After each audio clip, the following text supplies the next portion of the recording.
নমস্কার বন্ধুরা, কেমন আছেন আপনারা সবাই? রত্নার ঘরোয়া স্বপ্নের চ্যানেলে আপনাদের সকলকে স্বাগত। আজ আমি আপনাদের সাথে আমার খুব প্রিয় একটা হালুয়া রেসিপি শেয়ার করব।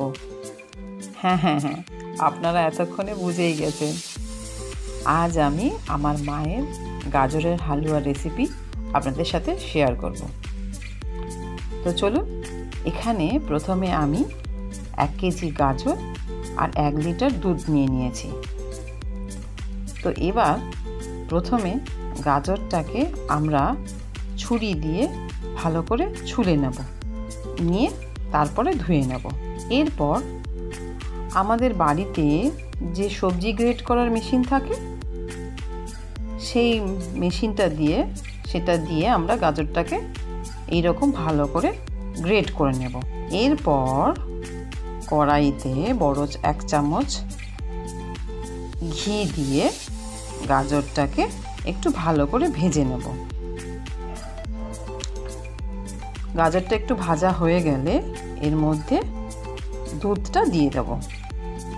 দুধটা দিয়ে ভালো করে গাজরটাকে ফুটতে দেব।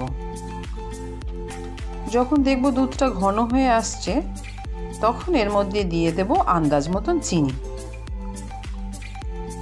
এরপর 3-4টে এলাচ নিয়ে ভালো করে থেঁতো করে এর মধ্যে দিয়ে দেব।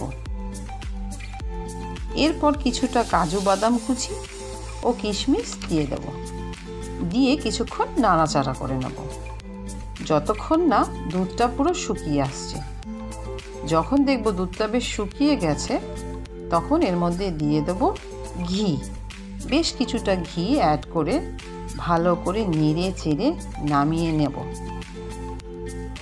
নামিয়ে নিয়ে গরমাগরম পরিবেশন করব। আপনারাও এই রকম গরমাগরম হালুয়া বানিয়ে পরিবেশন করতে পারেন। এই শীতের দিনে কিন্তু বেশ ভালোই লাগে। তো চলুন, আজ এখানেই রাখি। আবার দেখা হবে নতুন কোনো ব্লগে বা রেসিপির ভিডিওতে। ধন্যবাদ।